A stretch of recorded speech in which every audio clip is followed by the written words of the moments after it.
रंजिशें तुमसे रहीं जब फासले थे दरमियां, पास आए तो तुम्ही में रब नजर आने लगा। जफर सरेशवाला आज हमारे साथ यहां मौजूद हैं। जफर सरेशवाला असल में उस कौम से ताल्लुक रखते हैं, धार्मिक रूप से उस बिरादरी से ताल्लुक रखते हैं जिसके बारे में अमूमन धारणा यह है कि वो नरेंद्र मोदी में अपना दोस्त नहीं देखती। खुद वो एक जमाने में ऐसा इख्तलाफ लेकर चले, इतना एहतजाज कि उनको धुर विरोधी समझा गया नरेंद्र मोदी का। उन्होंने ब्रिटेन से लेकर अमेरिका तक प्रधानमंत्री आज जो है, तब गुजरात के मुख्यमंत्री थे, उनके खिलाफ आवाज बुलंद की, तमाम प्रदर्शन किए। उस समय के अमेरिकी विदेश मंत्री कॉलिन पावेल को जाकर एक पिटीशन दे आए कि इनको यहां का वीजा नहीं मिलना चाहिए। बाद में वो कानून बना। उन्होंने न जाने कितनी जगहों पर धरना प्रदर्शन, विरोध प्रदर्शन किया। लेकिन जब नरेंद्र मोदी को करीब से उन्होंने जाना तो इतने बड़े प्रशंसक, इतने बड़े समर्थक बन गए कि अब कई बार लगता है कि जिस माइनॉरिटी से वो ताल्लुक रखते हैं उस माइनॉरिटी के अंदर वो खुद माइनॉरिटी हो गए हैं क्या। जफर सरेशवाला हमारे साथ मौजूद हैं, तालियों के साथ उनका स्वागत कीजिए। बहुत स्वागत है जफर सर। और उनके साथ बातचीत के लिए जो लोग मौजूद हैं, उनकी कही हुई बातों पर टिप्पणी के लिए, हस्तक्षेप के लिए जो लोग मौजूद हैं, वो भी कोई कम नहीं। यूसुफ अंसारी वरिष्ठ पत्रकार हमारे साथ आज इस चर्चा का हिस्सा हैं। मसूद हाशमी हमारे साथ जुड़ रहे हैं जो कि इस्लामिक स्कॉलर हैं। रेनू मित्तल जी वरिष्ठ पत्रकार हैं, हमारे साथ इस चर्चा का हिस्सा हैं। और शुभ्रास्ता हमारे साथ जुड़ रही हैं, लेखिका हैं, पॉलिटिकल एनालिस्ट हैं। बहुत स्वागत है आप सभी का। और सबसे पहले तो जफर सरेशवाला साहब, आपसे मैं ये समझना चाहूंगा कि धर्म संकट में ये पहली ऐसी बात जिसके संदर्भ में आपको जवाब देना है। एक बात और कि मुसलमानों के लिए मोदी ने क्या किया है, अगर आपको 1 मिनट के अंदर काउंटर ये चले और आपको बताना हो सबसे बड़ी बातें क्या की हैं, 1 मिनट 60 सेकंड, तो आप क्या बताएंगे? Time starts now. उन्होंने सबसे पहले कहा यार वोट मत दो, चीफ मिनिस्टर तुम्हारा, वो काम तो कराओ मेरे से। उसके बाद हम लेते गए उनके पास, मसले लेकर गए। और मैं बिल्कुल यकीन के साथ कह सकता हूं, मैं आपको 100 मसले गिना सकता हूं। हाँ, हम जाते थे, हो सकता है 10 में से 5 नहीं होते थे, 5 जो नहीं होते थे वो ध्यान में रखते थे, 5 किए उन्होंने। जैसे मसलन, मैं शायद आपको समझा नहीं पाया, ये वाली बात तो मैं सुनूंगा आपकी।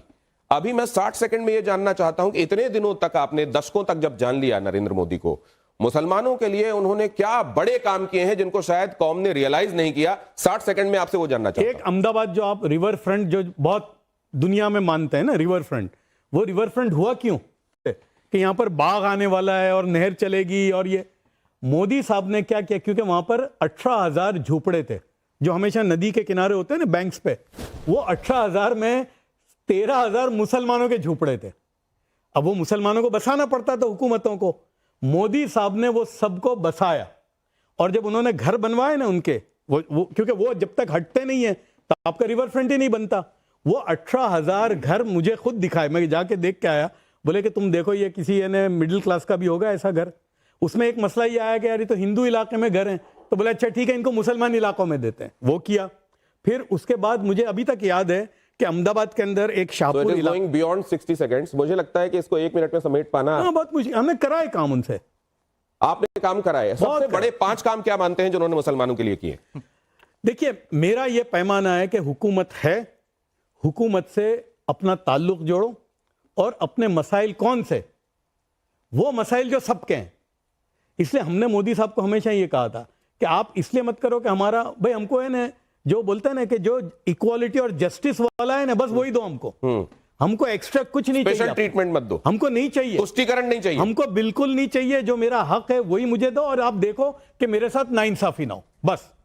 वक्फ में चीजों को रेगुलेट करने के संदर्भ में एक अमेंडमेंट बिल लाया गया जो कि अब एक्ट है, तो इतना लोगों के पेट में दर्द क्यों हुआ? संसद से लेकर आज हम सड़कों तक देख रहे हैं, विरोध चल रहा है और लोग सुप्रीम कोर्ट पहुंच गए हैं। 16 तारीख को अब सुनवाई होने वाली है। ये क्यों हो रहा है सर? आपने लोगों को समझाया कि ये बेहतरी के लिए? देखिए, मेरा मसला तो दूसरा है, हमारे अंसारी साहब जानते हैं। मैं तो हमेशा कहता था कि ये तो अब आएगा जब आएगा ना अमेंडमेंट। भाई 75 साल से है वक्फ, और वक्फ यानी क्या है, मैं ये आप लोगों के सामने कहना चाहता हूं कि prophet Muhammad, peace be upon him, जब मक्का से जो हिजरत किया आपने, जो माइग्रेशन जिसको कहते हैं, जो सबसे बड़ा इस्लाम का इवेंट है, आपने मदीना पहुंचकर जो सबसे पहले 2 इदारे कायम किए, वो एक था औकाफ वक्फ और दूसरा था बैतुल माल।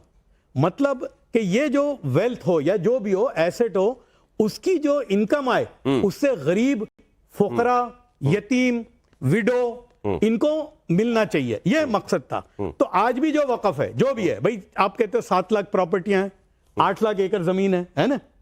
तो मेरा ये रोना है कि दो में से एक चीज तो हुई है, या तो इनकॉम्पिटेंट है हम भाई। 7 लाख प्रॉपर्टियां हैं आपके पास, अगर कोई बेवकूफ आदमी भी हो तो वो 7 लाख प्रॉपर्टी का 10,000 रुपए का किराया तो आ सकता है ना एक प्रॉपर्टी का एक महीने में। 8 लाख एकड़ जमीन है या जो भी है, जितनी भी है। और ये मैं नहीं कह रहा, जस्टिस सच्चर ने 2007 के सच्चर कमेटी के रिपोर्ट में लिखा है। उन्होंने कहा है, एक चैप्टर है पूरा, मैं उसी में से कोट करता हूं कि ये औकाफ का जो निजाम है, इसमें या तो इनकॉम्पिटेंसी है या इसमें डिसऑनेस्टी है। इसकी इनकम कम से कम 10,000 करोड़ की होनी चाहिए, जिसकी जगह पर 200 करोड़ है। तो मेरा मसला यह है कि ये मेरे सामने तो आप ले आइए कोई मुसलमान यतीम बच्चा जिसको औकाफ से कुछ मिला हो। बावजूद ये क्यों कहा जा रहा है ये तो मोदी ने मुसलमानों को बर्बाद कर दिया, ये तो इंटरनल मैटर्स में छेड़छाड़ कर दी, ये नैरेटिव क्यों चलाया जा रहा है? हाँ, तो उसका मैंने जवाब दिया, ये मेरे सामने बात आई तो मैंने कहा भाई अगर आपको ये लगता है, मैंने आपके उसमें भी कहा था, मैंने कहा आपको लगता है, मेरा उसूल ये है, अगर आपको लगता है कि आपके साथ कुछ नाइंसाफी हो रही है या जो हो रहा है, या आपको लगता है कोई एप्रीहेंशन है, जाके बैठो, उसके जाके बैठो, बात करो। क्या अब मैं इधर जरा इसको खोलता हूं और इधर लेकर जाता हूं यूसुफ अंसारी, क्या ये दीवार लोगों ने जानबूझकर बनाई हुई है क्योंकि उनकी दुकानदारी इस दीवार से चलती है, इसीलिए ये दीवार बनाई गई है? असल में इसी तरह की दीवार को ढहा कर उन्होंने समझा जफर सरेशवाला ने कि नरेंद्र मोदी एक्चुअली क्या है। नहीं, दीवार किन लोगों ने बनाई, आप ये सवाल पूछ रहे हैं ना? तो दीवार तो खुद बीजेपी के लोगों ने बनाई है, बीजेपी ने बनाई है, प्रधानमंत्री ने बनाई है। जफर सरेशवाला ने मोदी जी के खिलाफ लड़ाई लड़ी, इंटरनेशनल कोर्ट में उनके खिलाफ गए, बाद में जो भी रहा उनके समर्थन में 2014 से वो मोदी जी के समर्थन में मुसलमानों के बीच घूम रहे थे। लेकिन इसी मंच पर आपके सामने बैठ के वो 1 मिनट में 5 या 10 ऐसे काम नहीं गिनवा पाए जो मोदी जी ने प्रधानमंत्री बनने के बाद मुसलमानों के हित में किए हों, वो नहीं गिनवा पाए। 5 साल आपने 3 बार कहा, टाइम दिया, काउंटर दिया, 5 काम नहीं गिनवा पाए। गुजरात के संदर्भ में उन्होंने चर्चा की, और मुझे ये लगता है कि अगर कोई वाकपटु आदमी होता तो वो 30 सेकंड में बता देता। वो एक चैलेंज नहीं है। आप क्या मानते हैं मोदी ने मुसलमानों के लिए कुछ नहीं किया? वो जो उन्होंने किया ना, उन्होंने स्कॉलरशिप बंद कर दी 2013 में। देखिए बात यहां हो रही है, मोदी ने मुसलमानों को क्या दिया। ये बात कर रहे हैं चीफ मिनिस्टरशिप की, मैं बात कर रहा हूं प्राइम मिनिस्टरशिप की। जब से वो प्राइम मिनिस्टर बने हैं उन्होंने क्या दिया?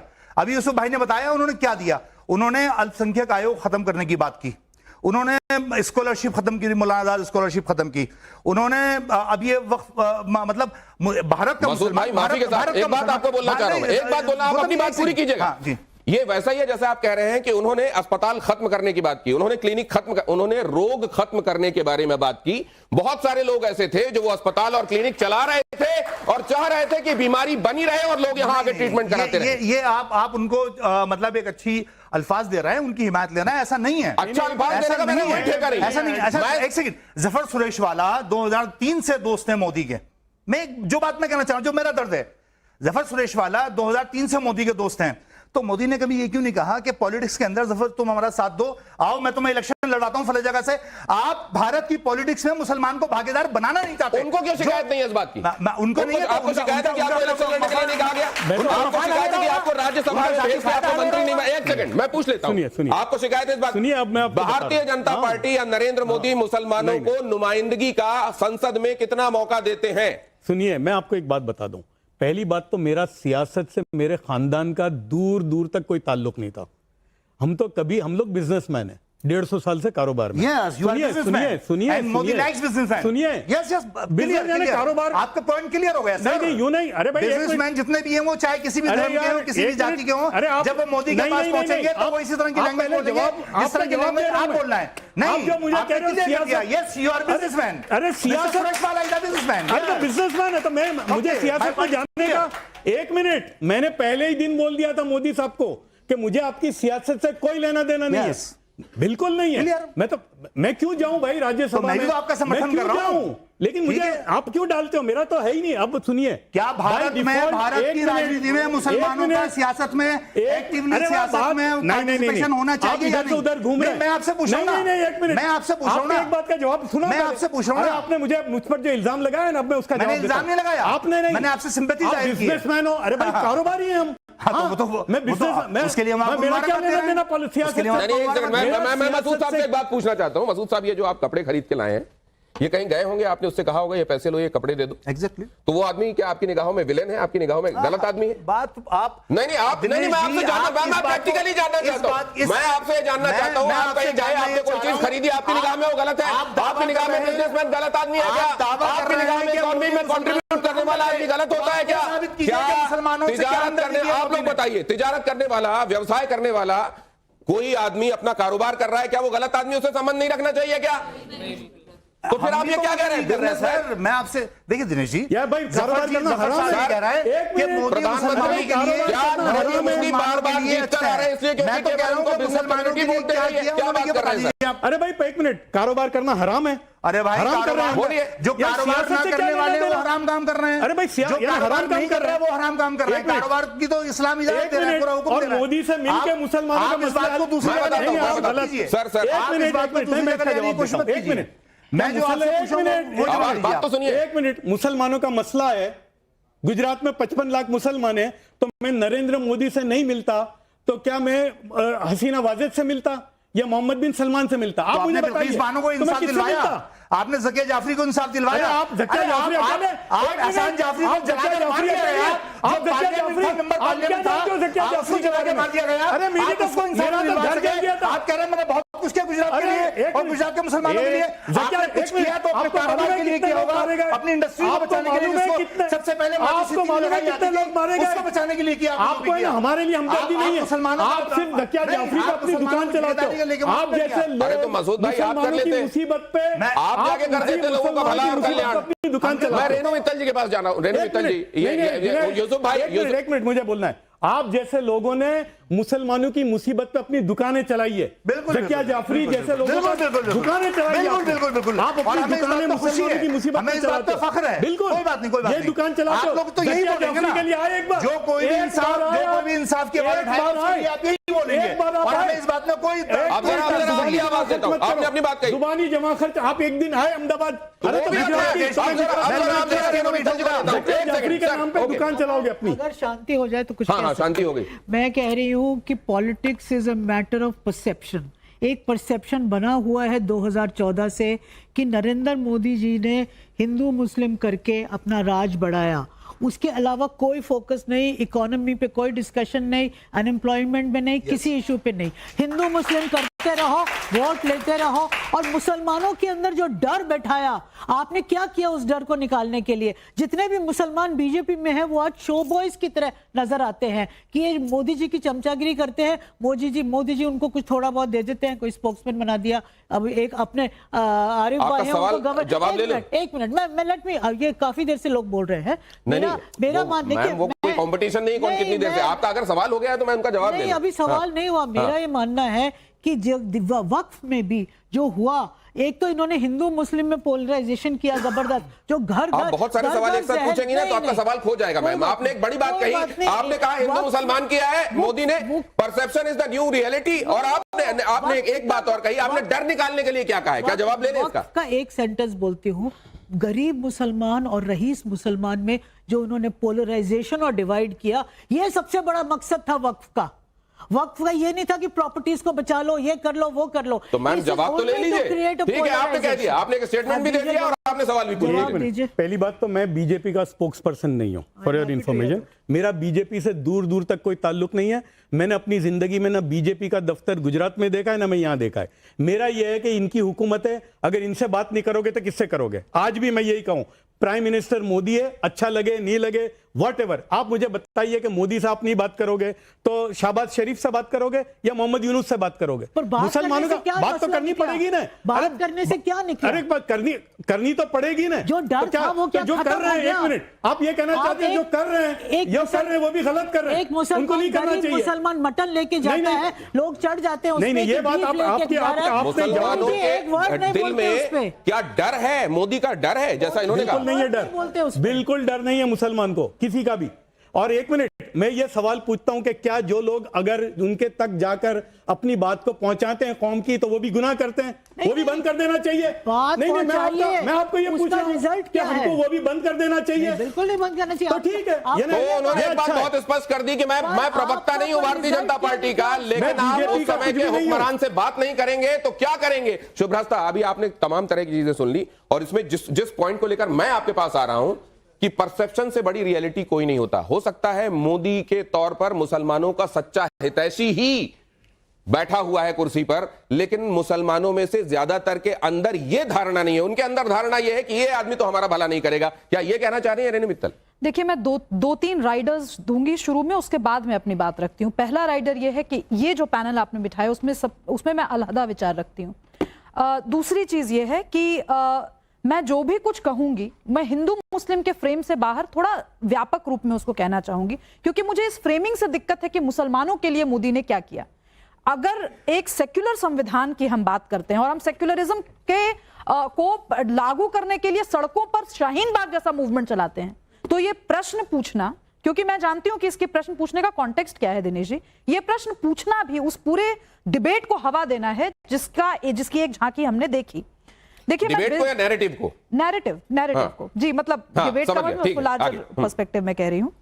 देखिए, मेरा जो काम प्रोफेशनली रहा है वो स्ट्रेटेजिक और पॉलिटिकल कम्युनिकेशन का रहा है। तो मैं जब लोग बात करते हैं परसेप्शन की कि perception is everything, it is not everything.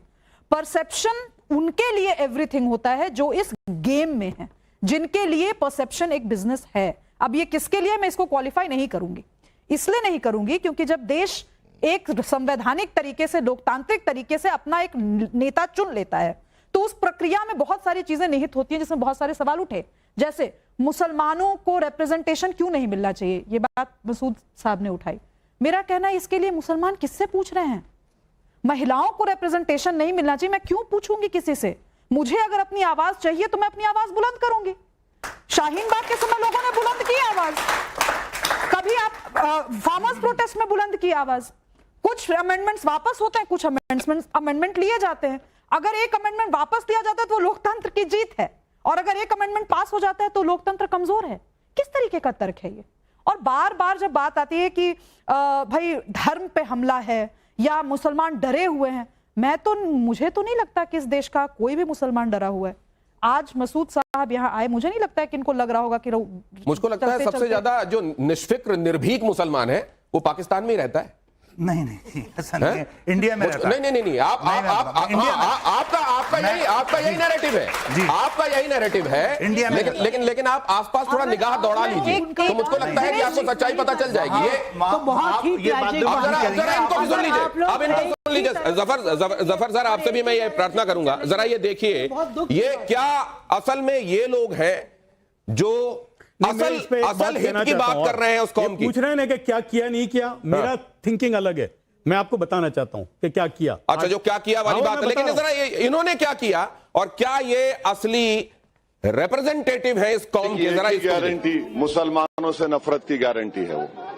वो 2002 से सिर्फ नफरत के मजाहरे कर रहे हैं। एक ही गारंटी मुसलमानों से नफरत की गारंटी है। वो 2002 से सिर्फ नफरत के मजाहरे कर रहे हैं। इस सवाल को मैं आपके पास ले जाने से पहले एक बात जरूर कहूंगा, कैकेयी जितना प्यार राम को करती थी और राम जितना कैकेयी को मानते थे, वो अपने आप में एक मिसाल था। लेकिन फिर वहीं पर वो लोग आते हैं जो परसेप्शन क्रिएट करने की कोशिश करते हैं। और फिर क्या हुआ, कैकेयी ने क्या किया, रामायण में क्या हुआ, आपको बताने की आवश्यकता नहीं है। ओवैसी एकदम सही कह रहे हैं जो उन्होंने कहा, मैं आप सबसे जानना चाहूंगा, और जफर सर आपसे, तो ओवैसी भड़का रहे हैं जो उन्होंने कहा कि नहीं, ये तो केवल गारंटी सिर्फ मुसलमानों से नफरत की है। ओवैसी झूठ बोलते हैं या ओवैसी आधा सच बताते हैं? क्या सही लगता है आपको? देखिए जरा ये ऑप्शन आपके सामने। मैं बात दूसरी करूंगा, सुनिए। मेरे नजदीक क्या है, जो आप लोग गुजरात आए ही नहीं है, हमने तो गुजरात में भुगता है। मेरा तो घर जल गया था, मेरे को यूं लगता था कि हम जकात दे रहे हैं, 100 साल से जकात लेने वाले। 1000 से ज्यादा मुसलमानों के कारोबार जमीन दोस्त हो गए थे, और जकिया जाफरी अकेली नहीं है, 1400 मुसलमान मारे गए थे। क्यों बाकी की बात नहीं करते आप? क्योंकि जकिया जाफरी जो है वो सूट करता है, उससे दुकान बनती है। अब मैं बताना चाहता हूं, ये इधर दुकान बनती है, सच्चाई है सर। अब आप ये तो जरा बता दीजिए ना। अब मैं आपको बता रहा हूं कि कौन आए थे। मैंने 4 ये सही रहनुमाई कर रहे हैं क्या कौम की? अभी छोड़िए ना, मुझे वो सब बात में नहीं जाना। मैं फोकस करता हूं, मेरा जो काम है मैं सुनिए, सर, ये गुजरात में- perception creators हैं, गुजरात सर। में 2002 हुआ, ठीक है, 2002 हुआ, वहां मुसलमानों ने यह तय किया। सर, ये सब भी चाहते हैं कि आप इस पे बोले। नहीं, मैं बोलूंगा बाद में, मैं बोलूंगा मेरे जवाब में आ जाएगा। क्या ये महत्वपूर्ण व्यक्ति हैं जो मोदी के बारे में गलत धारणाएं फैलाने का काम करते हैं? नहीं फैलती, देखिए इस तरह से फैलती नहीं है। वही है ना, हम भी तो मोदी से जब मिलने गए थे तो हमारे सामने सब कुछ था ना, बल्कि लोग डरते थे। मेरे घर में तो है ना 2 रकात सलातुल हाजत में बैठे थे, रोजा रखा था मेरी वालिदा ने कि मोदी को मिलने जा रहा है, मोदी को मिलने जा रहा है, पता नहीं वापस भी आएगा कि नहीं। लेकिन जब मैं मिला और हमारी 2.5 घंटे बात हुई, हमने और मैं आपको आज बोलता हूं, कोई बात ऐसी नहीं है कि हमने नरेंद्र मोदी साहब के सामने आंखों में आंखें डाल के नहीं रखी। कोई बात बल्कि- ऐसी नहीं है जो हम नरेंद्र मोदी के सामने आंखों में आंखें डालकर नहीं रख सकते हैं। अब बहुत जल्दी मैं सवाल लूंगा। इधर आप वॉल में जो सवाल आएंगे सर उसको जरूर देखिएगा। तब तक एक सवाल आपका जल्दी से। सर, आप बार बार ओवैसी पर आंसर देने से बच रहे हैं, आप क्यों नहीं सीधा स्पष्ट आंसर देते हैं कि क्या वो भड़काने का काम करते हैं या नहीं करते हैं? आप क्वेश्चन को घुमा देते हैं, अहमदाबाद गुजरात की तरफ ले जाते हैं। अब सीधा स्पष्ट आंसर दीजिए। दिनेश जी, क्या इसका भाई जवाब देखो, मैं ऐसा दे है- सकती हूँ? क्या इसका जवाब मैं दे सकती जी हूँ? बोलिए। मुझे ऐसा लगता है कि एक ऐसे व्यक्ति को जिसका राजनीति से कोई सीधा सीधा मायने नहीं है, यह सवाल पूछना बेमानी है। इसलिए क्योंकि आप कौन से ऐसे राजनेता आपने देखे हो, नेहरू से लेकर अभी तक, उनके पहले भी आप चले जाइए, जिन्होंने जीवन में कभी झूठ नहीं बोला हो। आप नहीं जीत सकते चुनाव, अपनी कॉन्स्टिट्यूएंसी को नहीं अगर बेहतर कर नेता सकते। हैं आप तो आपको झूठ बोलना पड़ेगा। तो वैसे यहां क्या कर रहे हैं, जरा वो भी देखिए। यहां झूठ बोल रहे हैं साहब को, ये यहां दिखाइए जरा, प्ले कीजिए बहुत जल्दी से। आप मुस्लिम समाज में जो बेकार किस्म के लोग हैं उनको एक रास्ता बना रहे हैं, एग्जिट दिखा रहे हैं कि तुम्हें वक्त से बचना है तो तुम्हें ट्रस्ट बना लो। क्या ये भी असल में ये नेतागिरी चल रही है जिसमें झूठ की चाशनी कई बार होती है? मैं बहुत स्पष्ट हूं वक्फ के मामले में। जो बात जफर जी ने शुरू की वहीं से मैं एक बात शुरू करूंगी। अकाउंटेबिलिटी का सवाल जब आता है, जवाबदेही की जब बात आती है, तो फिर मुसलमानों के अंदर डर का माहौल क्यों पैदा कर दिया जाता है? सिंपल सी बात है ना, आप दिखाइए ना। नहीं, एक सेकंड, बात कंप्लीट करने दीजिए। आपको कॉर्पोरेट इंडिया से नफरत हो सकती है, एक पूरी जमात को कॉर्पोरेट इंडिया से नफरत है। क्या आप ऐसे 100 मुसलमान खड़े कर सकते हैं जिनको वक्फ ने पढ़ा लिखाकर बिल्कुल अर्श से फर्श तक पहुंचाया हो? खड़ा करे ना वक्फ बोर्ड। दूसरी चीज, कितनी सारी तवायफें थी जिन्होंने अपनी जमीनें वक्फ के नाम कर दी, आज तक वक्फ ने उन प्रॉपर्टीज को प्रॉपर्ली रजिस्टर तक नहीं किया, क्योंकि महिलाएं टेबल पर आ जाएंगी बात करने। आज 2 महिलाएं जब टेबल पर बैठी हैं तो सबसे ज्यादा पेट में दर्द हो रहा है कि भाई क्यों अमेंडमेंट हो रहा है, इस्लाम खतरे में है, क्यों? वजीरम बाई से ज्यादा इस्लाम बचाएंगे आप? जैसे ये महेश भट्ट थे हमारे रूहां, इंग्लैंड में लॉर्ड आदम पटेल थे। लॉर्ड आदम पटेल से जैसा पॉलिटिशियन मुसलमानों का आज तक नहीं आया। वो लॉर्ड आदम पटेल, जब मैं मोदी से मिला तो वो बड़े नाराज हो गए। तो मैंने उनको तब कहा कि भाई आप यहाँ रहते हो, इंग्लैंड में रहते हो, मैं हिंदुस्तान में, मैं हिंदुस्तानी हूँ, मुझे वापस वहीं जाना है। हाँ। तो वो मुझसे नाराज रहे। लेकिन वो साल में 2 महीना वो ओरिजिनल भरूच के आते थे, मुझे मिलते थे। 2012 की बात है। 2012 में जब आए तो मुझे कहने लगे पहली बार के जफर, आज मैं कहता हूं 10 साल के बाद, कि तुमने सही किया था मोदी से जो मिले थे। तो बोले यार मिलना चाहिए। तो उनके और लोग बैठे थे वहां तो ये पर। मसूद साहब कब कहेंगे आपसे कि आपने सही किया? सुनिए, ये मैं खत्म कर रहा हूं। उनके लोग बैठे थे तो बोले यार मिलना चाहिए। मैंने कहा देखिए, अब आप अगर मिलोगे तो आप गुजरात के चीफ मिनिस्टर को नहीं, हिंदुस्तान के फ्यूचर प्राइम मिनिस्टर को मिलोगे। और आपका मिलना इसलिए जरूरी है कि अल्लाह ने आपको एक मकाम दिया इंग्लैंड में। कल को ये प्राइम मिनिस्टर बनेंगे, मुसलमानों की 2 बातें कल को आप कह सकोगे जो हम नहीं कह सकते। तो बोले हाँ मिलना चाहिए। तो उनके जो लोग थे ना वहां, उनका लाहौल वला कुव्वत, वो जो वहां बैठे थे, अरे कैसे मिलोगे, बिल्कुल नहीं। और उन्होंने तो मुझे पूछा कि जफर तुम्हारी क्या राय? तो मैंने कहा कि देखिए आदम भाई, अगर आपको मुसलमानों की फलाह और बहबूदी है, क्योंकि जो मकाम पे हो आप, मोदी से 2 बात कह सकते हो, तो आप मिलिए। अगर आपको अपनी कॉन्स्टिट्यूंसी का ख्याल करना है तो मत मिलिए, क्योंकि जिस दिन मिलोगे आपके ऊपर लेबल लग जाएगा कि बिक गए। मिलो और बात करो। मिलने में क्या समस्या? धारणाएं कम से कम मिलके तो बनाइए। ऐसा ये जरा देखिए, नरेंद्र मोदी सरकार में मुस्लिमों के लिए 3 बड़े फैसले हुए। इनमें से 3 तलाक खत्म हुआ, वक्फ संशोधन हुआ, हज सब्सिडी खत्म हुई। इनमें से किसको आप सबसे बड़ा और कड़ा रिफॉर्म वाला फैसला मानते हैं? देखिए वही हमारा रोना ही है कि 3 तलाक जो है ना हमारे यहाँ थी नहीं इस्लाम में। 3 तलाक थी तो नहीं। बकवास बात है। हमारा प्रॉब्लम है वो जो लोग देते थे औरतों को वो जो गलत जाना करते पड़ा, थे। 1 मिनट, कसूर हमारा है। वो औरतें जो बेचारी सुप्रीम कोर्ट में गई, हमारे घर पे मसला हल हो सकता था, हमने उनको धक्का मार के। हमारा प्रॉब्लम क्या है मालूम है? हमारी इस्लामिक क्लर्जी का, जो शरीयत ने औरत को राइट दिया है ना, वो भी दबाना है। ये हमारा प्रॉब्लम है। योगी से भी मिलना चाहिए कह रहे हैं। क्यों उठा रहे हैं? मथुरा की बात क्यों नहीं उठानी? मथुरा श्री कृष्ण की जन्मभूमि नहीं है क्या? पर वो तो अब कोर्ट में है ना। कोई कोर्ट का ही आदेश पालन कर रहे हैं ना, तो अब तक तो वहां बहुत कुछ हो गया होता है। धमकी दे रहा है। ये इसमें आपको धमकी सुनाई दे रही है? एक मिनट दिनेश, ये इसमें आपको धमकी सुनाई दे रही है? क्या ये धमकी दे रहा हूँ? शर्म आनी चाहिए, एक संवैधानिक पद पे बैठा हुआ बंदा कहते हैं कि हमारे युवाओं के हाथ हमने रोके हुए हैं, अगर हम उनको खुला छोड़ दें तो न जाने क्या हो जाएगा। वो ठीक बोलते हैं। दिनेश जी, उसकी औकात क्या है? ये मुख्यमंत्री है एक प्रदेश का, उसकी औकात क्या है जिसने ये बात कही है? उसको उठा के दिनेश जी, आप इसलिए उसको नहीं कहेंगे हमें जवाब क्योंकि वो मुख्यमंत्री नहीं है। नहीं, बिल्कुल नहीं। दिनेश जी, ये थोड़ा मुख्यमंत्री है, लोकतांत्रिक बनिए। संवैधानिक मुझे पद पे एक बैठा हुआ बहुत एक व्यक्ति है। प्लीज मुझे भी कहना है इस पे कुछ। रसखान की कविताएं कृष्ण भक्ति को लेकर थी।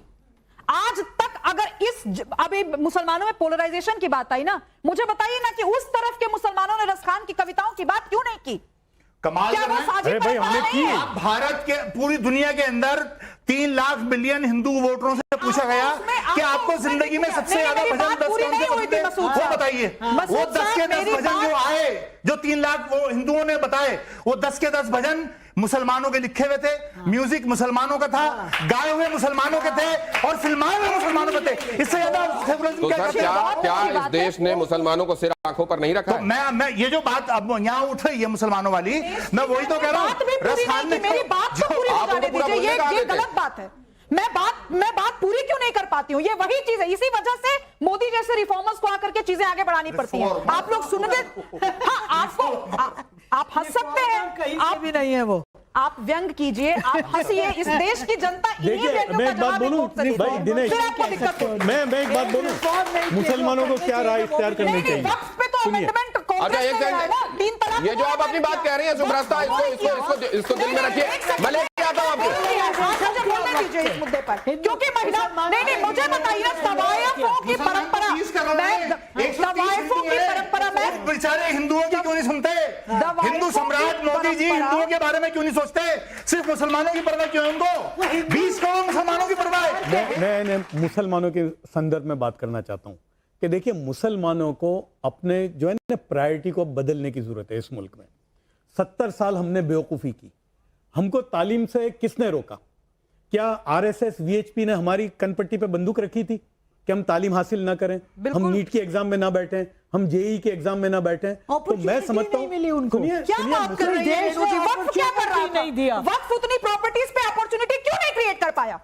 क्यों? कुछ आपने कहा गरीब और अमीर मुसलमानों के बीच में, अमीर और गरीब मुसलमानों के बीच के फर्क की बात की गई। बहुत दर्द होता है अमीरों को, बहुत दर्द होता है इस देश के सभी अमीरों को, वो हिंदू हो या मुसलमान हो, कि अमीरों और गरीबों के बीच की खाई की बात मत करो। क्यों नहीं करे कोई बात?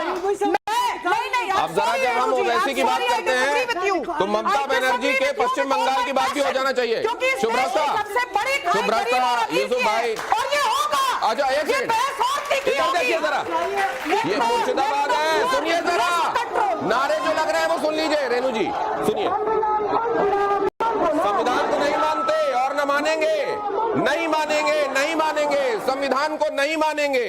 ये जो तरीका है, आप अपने संविधान को जिसकी कॉपी लेकर आप खड़े रहते हैं, उसकी वोट में आप छिपते हैं, उसी को आप कह रहे हैं कि आप नहीं मानेंगे। असल में आप संविधान को मानते हैं कि नहीं मानते हैं, ये बड़ा सवाल है। और ऐसे लोगों से जब जाके पूछा जाता है तो वो कहते हैं कि आप हमसे देशभक्ति का, हमको देशभक्ति का सर्टिफिकेट देंगे।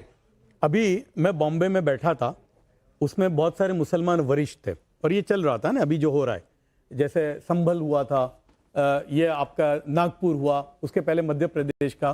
तो मैंने वहाँ कहा देखिए, अगर कुछ करना है तो मैंने कहा ये एजिटेशन और इससे कुछ नहीं होगा।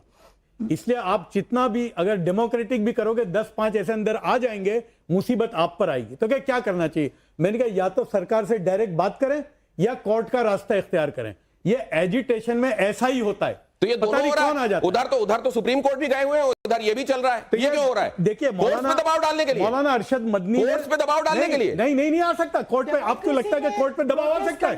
बिल्कुल नहीं आ सकता। कोर्ट तो चलती है। आप वो कह रहे हैं प्रोटेस्ट करना तो हक है। हम कह रहे हैं, लेकिन क्या सुनिए सुनिए ना, उनकी बात भी तो सुनिए, उनकी बात भी तो सुनिए। सर बात तो सुन लीजिए प्लीज, आप कहिएगा अपनी बात एक बार मेरी सुन लीजिए। बहुत सारे मुसलमान थे, मैंने कहा मैंने कहा एजिटेशन बिल्कुल आप जो कह रहे हैं ना बिल्कुल कर सकते हैं हम, पूरा राइट है, लेकिन होता क्या है जहां एजिटेशन में हमने ये देखा है, ये हमारा तजुर्बा है, इसलिए हम कहते हैं कि भाई हाथ जोड़ के मत करो अब, क्योंकि होता क्या है कि 2, 5, 10 ऐसे कोई आ गए और होता क्या है, संभल में क्या हुआ, 7 मुसलमान मारे गए, 70 मुसलमान गिरफ्त हैं, अभी 1000 से ज्यादा लोग अपने घरों में भाग रहे हैं। नागपुर में आपने जुलूस निकाला, क्या हुआ? किसकी जुलूस सरकार में है? तो सुनिए, नहीं होगा करने जाएंगे, हो सकता है आप शांतिपूर्ण तरीके से करना चाह रहे हो, लेकिन अगर कोई शरारती व्यक्ति है जो कि अक्सर देखने को मिलता है, वो हाईजैक कर लेगा, इसलिए ऐसा मत कीजिए, कह रहे हैं जफर सलेश वाला। जफर सर, अभी बात हुई पढ़े लिखे लोगों की, वो ब्रीड बनाने की, वो अगली पौध बनाने की बात हुई, ये क्या, ये इस संदर्भ में आप क्या मानते हैं? हाँ, तो मेरे देश को कठमुल्लापन की तरफ ले जाना चाहते हैं, ये नहीं चल सकता। योगी आदित्यनाथ ने ये बात कही, मदरसे के संदर्भ में बात हुई, देवभूमि का मूल स्वरूप बचाना जरूरी है, अवैध मदरसों पर कार्रवाई जारी रहेगी। मदरसों पर कार्रवाई को लेकर बड़ी हाय तौबा है, इस पर भी आप देखिए, मेरा तो मदरसों से मेरे खानदान का कम से कम 100 साल से ताल्लुक है। अब जो है ना मदरसे, हमने मदरसों में बहुत काम किया है। एक बार आप ये देख लेंगे प्लीज, आपको क्या लगता है, क्या ये खत्म होने चाहिए? सरकारी फंडिंग बंद होनी चाहिए मदरसों की, या मदरसों को मजबूत करें? नहीं, सुनिए, मदरसे से बेहतर हिंदुस्तान में कोई एनजीओ नहीं है। आप देख मदरसे में कौन से बच्चे पढ़ते हैं, वो बच्चा जो माँ बाप उसको एक टाइम खाना नहीं खिला सकते, गरीब, वो बच्चों को ये लोग भेजते हैं, वहां उसको 3 टाइम खाना मिलता है, कपड़े मिलते हैं और तालीम। बल्कि मैं यूं कहता हूं कि अगर ये मदरसे नहीं होते तो मुसलमान का इतना भी तालीमी रेलवे और डिफेंस के बाद इतनी ज्यादा संपत्ति होने के बावजूद वक्फ में क्यों है ऐसे बच्चे जिनको खाना नहीं मिल रहा है? सुनिए, मेरी बात सुनिए, खत्म होने दीजिए। तो अब हमने क्या किया कि मदरसे तो हैं, बिल्डिंग है, क्लासरूम है, बच्चे हैं, ऐड कर दो ना आप। हमने ये किया, हमने वहां पर वर्चुअल क्लासरूम इन मदरसा शुरू की, इसलिए मैं सिर्फ आवाज नहीं करता, करके बोलता हूं। ये प्रधानमंत्री नरेंद्र मोदी के एक पॉडकास्ट के दौरान कही हुई बात है, जरा वो सुन लीजिए, उसके बाद जफर जी के पास चलते हैं। दूसरा जो कहते हैं ये बहुत बड़े राइट वगैरह, तो ये भ्रम फैलाया गया है। अगर 2002 के पहले का डेटा देखें तो पता चलता है कि गुजरात में कितने दंगे होते थे। दूसरा जो कहते हैं ये बहुत बड़े राइट वगैरह, तो ये भ्रम फैलाया गया है। अगर 2002 के पहले का डेटा ये बात जफर सरेश वाला भी कह चुके हैं कि कई बार वहां पर दंगे इसके पहले भी हुए, लेकिन 2002 के बाद वहां कभी ऐसा नहीं हुआ। इस बात का क्रेडिट मोदी को क्यों नहीं देते मुसलमान? ये जरा देखिए, क्या गोधरा दंगा पर पीएम मोदी के पहले 200 दंगे वाले बयान से आप सहमत हैं? हाँ, मोदी सही कह रहे हैं, मोदी आधा सच बता रहे हैं, जवाब देना धर्म संकट में फंस जाने वाला। ये तो पत्थर पे लकीर है ना, जो फसाद हुए वो जबरदस्त हुए, यानी मुसलमान का यानी बिल्कुल जमीन पे लेट गया था। हाँ। मैं आपको 69 का राइट बताया, 5000 मुसलमान तो सिर्फ अहमदाबाद शहर में मारे गए थे। ये राधा मोहन अग्रवाल भी कुछ कह रहे हैं, देखिए संसद में क्या कहा उन्होंने, वो आपके लिए मैं प्ले करता हूं। लेकिन ये जो आपने बात कही है, ये बहुत इंपॉर्टेंट बात है। उसके बाद ऐसा नहीं होना, ये जो 55 लाख आप तादाद कहते हैं, वो क्या ज्यादातर लोग, आप जैसे लोग जो है जो इस बात को मानते हैं, ये माइनॉरिटी में है या ज्यादातर मुसलमान ये मानता है कि हाँ उसके बाद इस तरह की स्थिति नहीं बनी, अब चीजें पीसफुल है? ये मानते हैं। जनधन योजना लेकर के आए, 42% लाभार्थी मुस्लिम थे। हम प्रधानमंत्री आवास योजना लेकर के आए, 31% लाभार्थी मुस्लिम थे। हम उज्ज्वला योजना लेकर के आए, 37% लाभार्थी मुस्लिम थे। हम मुद्रा योजना लेकर के आए, 36% लाभार्थी मुस्लिम थे। हम स्किल इंडिया लेकर के आए, 22.7% लाभार्थी मुस्लिम थे। हमने प्रधानमंत्री एम्प्लॉयमेंट गारंटी प्रोग्राम चलाया, अध्यक्ष महोदय 70% अधिक मुसलमानों ने उस योजना का इस देश में लाभ लिया। इसके बावजूद जो देश में रहता है वो लाभ तो लेगा ही, जो फैसिलिटीज है। सर बताए ना, वैक्सीन से कितने लोगों की मौत हो रही है, गैर सरकारी कितने लोग उससे क्या नाम